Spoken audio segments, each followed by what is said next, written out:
नमस्कार, SB news में आपका बहुत स्वागत है। मैं हूं आपके साथ गुंजन। चलिए बढ़ते हैं आज की खास खबर की ओर। कमलनाथ ने प्रेस वार्ता कर लगाए शिवराज पर घोटाले के आरोप, साथ ही घोटालों की लिस्ट भी जारी की है। आपको बता दें कि चुनावी राज्य मध्य प्रदेश में सियासी माहौल लगातार गर्मा रहा है। कांग्रेस राज्य में एक बार फिर सत्ता में आने की कोशिश कर रही है, वहीं बीजेपी किसी भी हाल में इस राज्य की सत्ता से बाहर नहीं होना चाहती। इस बीच पूर्व मुख्यमंत्री कमलनाथ की तरफ से एक प्रेस कॉन्फ्रेंस भी की गई, जिसमें उन्होंने बीजेपी सरकार के घोटालों का पर्दाफाश करने का दावा किया। इसे लेकर उन्होंने एक आरोप पत्र भी जारी किया है। मुझ पर कोई नहीं उठा सकता उंगली, कमलनाथ ने कहा है। कमलनाथ ने बीजेपी की शिवराज सिंह चौहान सरकार के खिलाफ आरोप पत्र जारी करने के बाद कहा कि पिछले 45 साल में ये राजनीति कर रहा हूं, मुझ पर आज तक कोई उंगली नहीं उठा सकता। इस दौरान कमलनाथ ने मीडिया के कई सवालों का जवाब दिया। कांग्रेस नेता कमलनाथ ने कहा कि मुझे नहीं पता था कि हमारी सरकार जाएगी।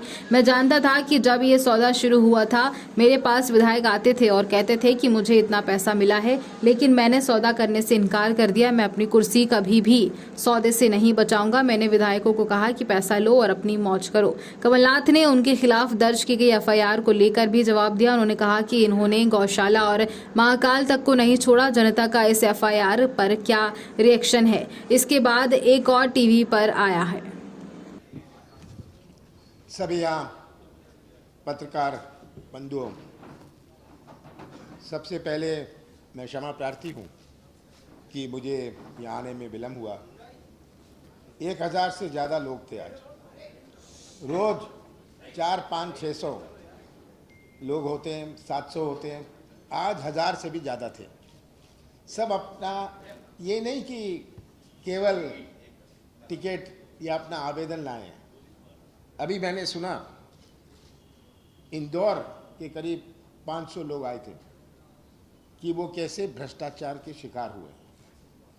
आज 18 साल में मध्य प्रदेश की पहचान प्रचार, भ्रष्टाचार और अत्याचार से है। शिवराज सिंह जी को मैं लोकसभा में जानता था, वो शिवराज थे।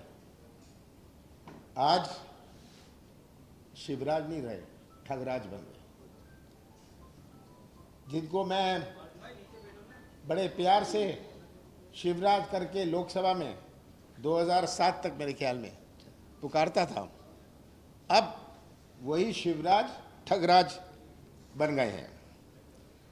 सब चीज़ों में ठगाई, सबको ठगा है। नौजवानों को ठगा है, बुजुर्गों को ठगा है,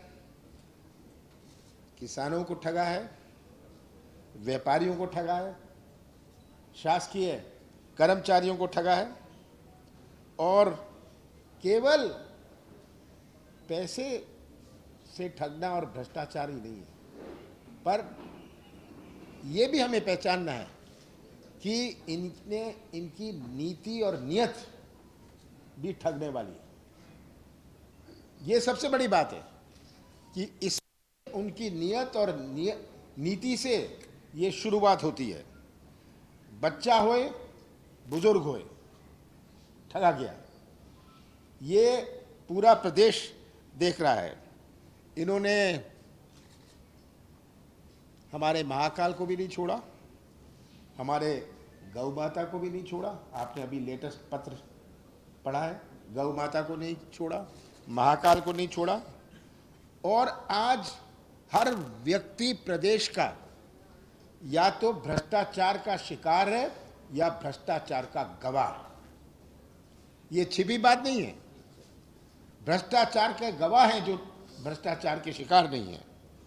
और यही सबसे बड़ी, मैं सोचता हूँ, आज कलंक मध्य प्रदेश पर है।